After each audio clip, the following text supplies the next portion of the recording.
royal watchers were out in force, and all to get that one important picture that shows the charade is finally over. It was supposed to be just another quiet day in the countryside, but what unfolded inside Queen Camilla's most private sanctuary has the palace in full damage control. Ray Mill House, Camilla's beloved hideaway, has always been off-limits to the public, a place even the most senior royals rarely set foot in. But during what should have been a simple routine inspection, officials stumbled across something they never expected to see. Now, whispers from behind palace walls hint at items so sensitive, so potentially explosive, that they could rewrite how the world sees the queen consort and the monarchy itself.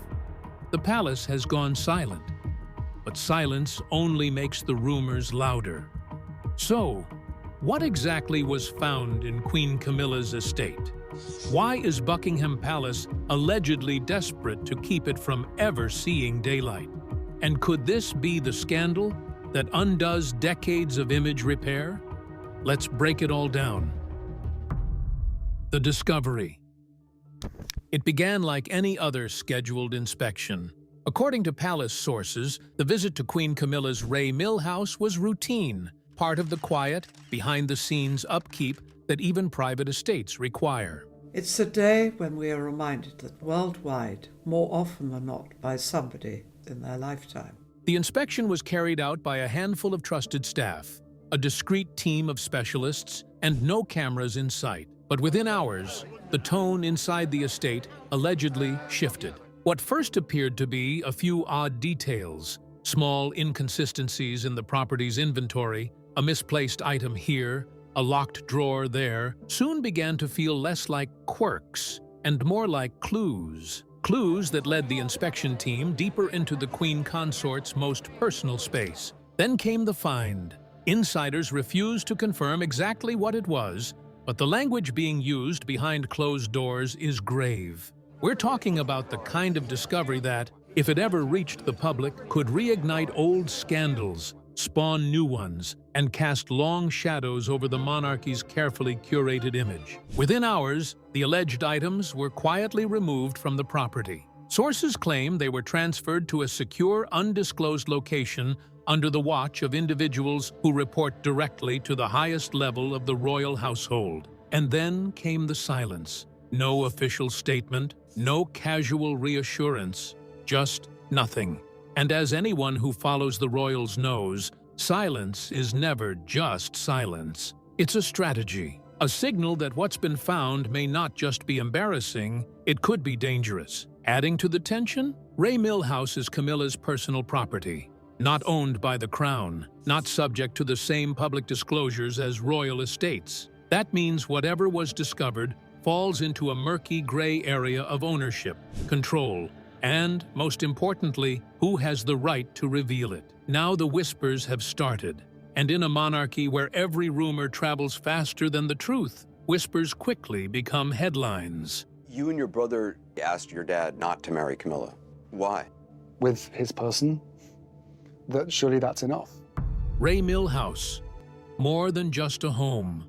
To understand why this discovery has shaken the palace, you first need to understand Ray Mill House itself. Nestled in the rolling hills of Wiltshire, the estate looks like something from an oil painting. Soft green fields stretching beyond sight, ancient trees bending with the wind, and stone walls weathered by more than a century of English rain. Built around 1860 in a graceful Italianate style, it carries the quiet dignity of a place that has seen generations pass through its gates. Camilla bought the property in 1994 for a reported £850,000, just after her divorce from Andrew Parker Bowles. Camilla Parker Bowles and her husband after divorce has reignited speculation over the marriage of the Prince and Princess of Wales. For her, it was more than a house. It was a declaration of independence. At a time when her public image was at its lowest and the tabloids were relentless, Ray Mill offered something no palace could: control.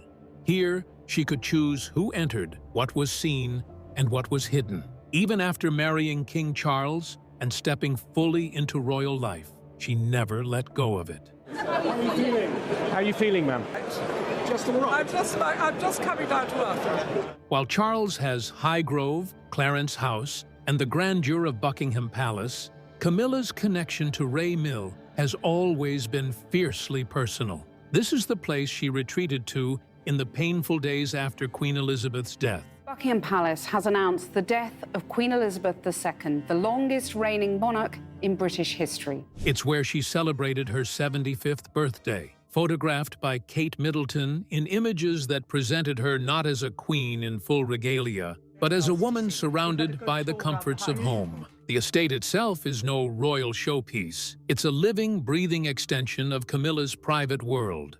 Close friends describe it as warm and unpretentious, a place where the gardens bloom wild.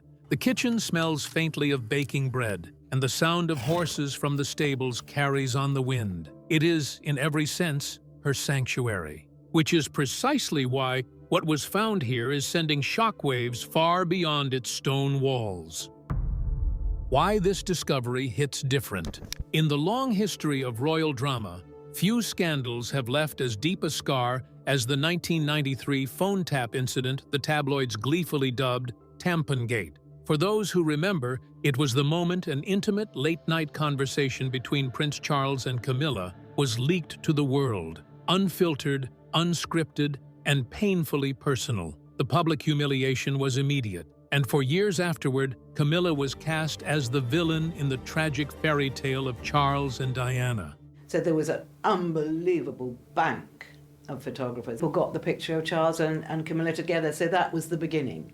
It took decades of careful PR strategies, charitable work, and a deliberate retreat from the spotlight for Camilla to claw her way back into public acceptance. And just when it seemed she had cemented her place as queen consort, this alleged discovery at Ray Mill House threatens to drag those ghosts back into the open. Why? Because if the rumors are to be believed, what was found could connect to, or at the very least, remind the public of, those turbulent years. Palace insiders won't confirm the specifics, but the whispers are telling. Letters, private correspondence, possibly even items tied to the timeline of her relationship with Charles. She was the villain. She was the third person in the marriage. She needed to rehabilitate her image. The kind of things that, if made public, could be weaponized by critics to reignite decades-old debates about loyalty, propriety, and who truly belongs on the throne. And this isn't just about old scandals. The timing makes it far more explosive. King Charles is facing serious health challenges. The monarchy is under unprecedented public scrutiny, and succession discussions are quietly taking shape behind the scenes. Anything that casts doubt on Camilla's integrity or stirs public resentment could weaken her influence at a moment when she needs it most. The palace's silence isn't helping either. By refusing to address the rumors, they're allowing them to grow unchecked. And for a royal family that has learned often the hard way that the court of public opinion can be just as ruthless as any constitutional crisis, that silence speaks volumes. This isn't just another royal rumor. For Camilla, it's personal. And for the monarchy, it could be political. Public reaction and speculation. If there's one thing the British public loves as much as a royal wedding, it's a royal mystery. And this one has all the right ingredients. The moment whispers about a serious discovery at Ray Mill House began to leak. Social media went into overdrive. Twitter threads popped up faster than Buckingham Palace could refresh its press statements, if they had any to begin with. TikTok sleuths were posting video breakdowns of the estate's floor plan, circling windows and doors like armchair MI5 agents. The theories range from the laughable to the alarmingly plausible. Some claim the find was a stash of old love letters between Camilla and Charles, written before and allegedly during his marriage to Diana. Others suggest a cache of jewelry and gifts not properly logged in royal archives, sparking whispers about hidden heirlooms. And then there's the wildest theory of all, that Ray Mill House hides a secret passage or concealed chamber, possibly used for private meetings during the most scandalous years of Charles and Camilla's romance. Well, Charles was in love with Camilla from a very early age. Normally, these kinds of rumors burn out quickly. But here's the thing. This time, the palace has said nothing. No denial, no gentle redirect, just silence. And in the age of 24/7 speculation, silence isn't the extinguisher, it's the fuel. One alleged insider even fanned the flames by telling a tabloid that it's not about money, it's about reputation. That single quote has been screenshotted, reposted, and dissected thousands of times. Because if it's truly about reputation, then whatever's been found must touch on something the monarchy fears most, a crack in its carefully polished image. Now, every blurry paparazzi photo of Camilla leaving an engagement is being zoomed in on, every expression analyzed for signs of stress. I remember when the engagement was announced, I was actually with the king in the morning. And whether the public believes the theories or not, the intrigue has already taken root. Ray Millhouse is no longer just the queen consort's quiet countryside retreat. It's a stage, and the audience is hungry for the next act. The power game. Charles, Harry, and Tom. Behind the pomp and ceremony of the monarchy lies a truth the palace rarely admits. It's as much about power and positioning as it is about tradition. And right now, with King Charles's health under constant watch, the quiet chess game over the royal family's future is already underway. Buckingham Palace has said King Charles spent a short period of time in hospital today after experiencing the temporary side effects of his cancer treatment. For months, there have been whispers about Charles allegedly making changes to his private will, changes that some claim were sparked by Prince Harry's recent public criticisms. After that candid interview where Harry hinted that time may be running out for reconciliation, sources allege Charles began discreetly reducing the portion of his personal estate allocated to his youngest son. This case-by-case basis has been used to say, well, what's the big problem? You're given something on a case-by-case basis. And when someone's share gets smaller, someone else's inevitably gets bigger. That's where Camilla, and more importantly, her son Tom Parker Bowles, comes into the picture. Tom, a respected food writer and critic, has no royal title, no place in the line of succession, and no constitutional role. But lately, he's been seen more frequently by his mother's side at public events. A quiet but noticeable shift. According to one palace watcher, these appearances aren't random, they're strategic. They're about visibility. The speculation is that Camilla is ensuring her son is positioned to inherit not just sentimental heirlooms, but also a portion of Charles's vast private wealth, art collections, investments, and estates like Sandringham and Balmoral, which are personal holdings, not crown property. And here's where the Ray Millhouse discovery becomes a potential game changer. If the alleged find contains anything damaging to Camilla's public image, it could weaken her influence at the exact moment she's trying to secure her family's financial future. In royal politics, perception is leverage. Lose that, and the promises behind closed doors can evaporate. It's no secret that Camilla has weathered decades of public disapproval to reach her current position. To risk it all now, especially for something uncovered in her own sanctuary, would be devastating. Which is why, if the rumors are true, the palace's silence may not just be about protecting the monarchy, it may be about protecting a queen consort who's playing a very high-stakes endgame. Because in the House of Windsor, succession isn't just about who wears the crown, it's about who benefits once it changes heads. The William factor. What happens next? If you've been following the royal family for a long time, you'll know that every royal drama eventually comes down to one question. What happens when the crown changes heads? And for Queen Camilla, that question is more than theoretical. It could define the rest of her life. When King Charles eventually steps down or passes away, the throne will pass to Prince William.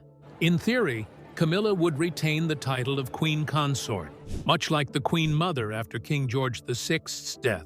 But titles and influence are not the same thing. Under a new monarch, her role could be reshaped or reduced at his discretion. William now assumes the Scottish titles, which have meant so much to me. He succeeds me as Duke of Cornwall. William has never hidden his deep loyalty to his mother's memory. To some royal watchers, that loyalty makes his future relationship with Camilla complicated. Add in the fact that Catherine, Princess of Wales, is one of the most beloved members of the royal family, and you have a situation where public opinion may naturally favor a monarchy centered on William and Kate. If the rumors about Ray Milhouse carry even a shred of truth, William could have every reason, politically and personally, to keep Camilla's presence in the background. That could mean fewer public appearances, less ceremonial prominence, and a quiet retreat to her private properties, perhaps even Ray Mill itself. And while Charles has worked tirelessly to ensure Camilla's position is secure, his influence ends the moment the crown is placed on William's head. From that day on, the decisions will be William's alone. For Camilla, this is why image matters now more than ever.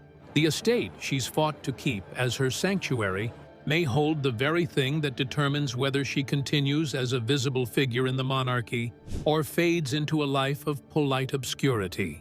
Because in the royal world, the future isn't shaped by tradition alone. It's shaped by perception, politics, and timing. And time, for Queen Camilla, may be running out, from outsider to Queen Consort. Now, if you've always wondered, how did Camilla get here?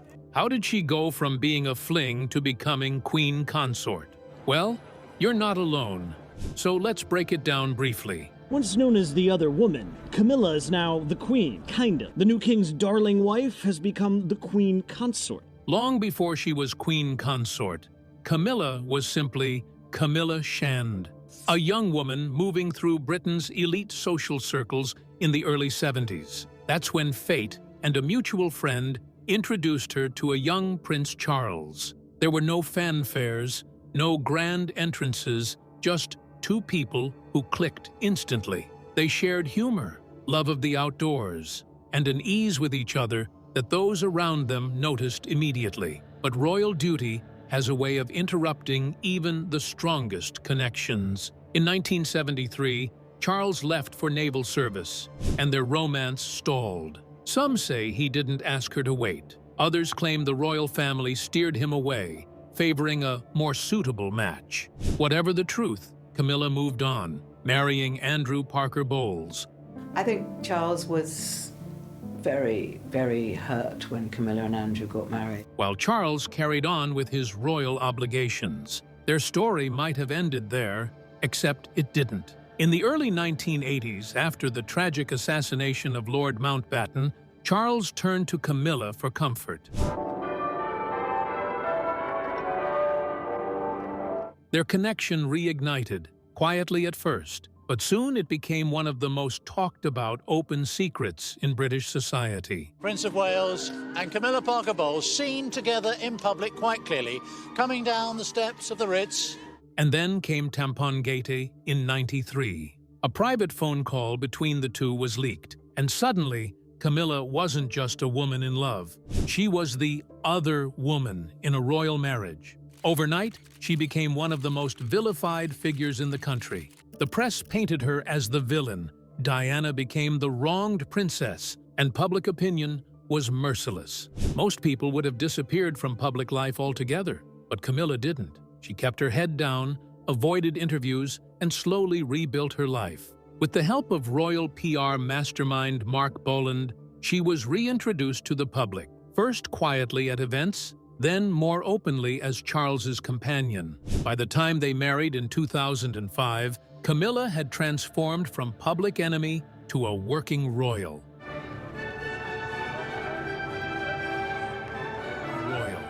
She took on charitable causes, supported Charles at countless engagements, and, over time, won back much of the public's goodwill. which is why the whispers about Ray Milhouse sting so deeply. After decades of carefully repairing her reputation, even the hint of a new scandal threatens to undo the work of a lifetime. For Camilla, this isn't just about an estate. It's about holding on to the acceptance she fought so hard to earn. The alleged secrets. By now, the rumors swirling around Ray Milhouse have taken on a life of their own. No one outside a very tight circle truly knows what was found there, but that hasn't stopped the theories from multiplying by the day. And in the world of royal gossip, the truth can sometimes be less important than the story people want to believe. The most persistent whisper is about letters, not ordinary notes, but deeply personal correspondence, allegedly from decades ago, written either by Camilla or to her. If such letters exist, they could cover the years before, during, and after her relationship with Charles became public. That means they might contain intimate details, candid thoughts, or even politically sensitive opinions that were never meant for anyone else's eyes. Then there's the theory about jewels and heirlooms. Some royal watchers believe the discovery involved pieces not formally catalogued in royal archives, possibly gifts, possibly items with complex ownership histories and links to Diana. A few even suggest these could be heirlooms from within the royal family, quietly kept at Ray Mill to avoid the scrutiny that comes with official inventories. And perhaps the most tantalizing rumor of all, a hidden room or secret passage within the estate itself. Ray Milhouse is an old property with enough history to hide architectural quirks or deliberate concealments. One alleged insider claims such a space could have been used for private meetings between Camilla and Charles during the height of their affair, away from prying eyes and paparazzi lenses. Of course, these remain just that, rumors. But in the absence of a firm palace denial, they've gained traction, spreading from niche royal blogs to mainstream outlets. Each theory paints a slightly different picture, but they all share one theme: the idea that Ray Milhouse holds more than just Camilla's memories. It holds pieces of a history the monarchy might prefer to keep buried. And that's the problem for the Queen Consort. Whether the stories are true or not, perception often carries more weight than reality. And in an institution where image is everything, even a whiff of mystery can become a weapon, especially if it falls into the wrong hands. Closing mystery. So here we are, weeks after the alleged discovery at Ray Milhouse, and we're no closer to knowing the truth. The palace has locked down. The whispers have only grown louder, and Queen Camilla continues to smile for the cameras, as if nothing has happened. But behind that calm exterior, is there a storm brewing? Whatever was hidden inside Ray Mill wasn't just a personal keepsake. At least, that's what the most trusted insider voices are hinting. They say the significance isn't in the object itself, but in what it represents. A thread that, if pulled, could unravel years of carefully spun royal history. And here's the thing about royal secrets: they never stay secret forever. Maybe the truth will emerge through a discreet leak, a disgruntled staffer, or a sudden shift in palace politics. Or maybe it will explode into the public eye in the middle of some unrelated royal moment. Will be impossible to contain. Until then, Ray Milhouse will remain more than just a country retreat. It's now a question mark in the story of the monarchy, a reminder that even in a family defined by tradition and order, the most dangerous thing is the one thing they can't control: the past. So, what do you think was found in Queen Camilla's estate? Were they just harmless personal effects, or the kind of revelation that could change everything? Drop your theories in the comments. We'll be watching.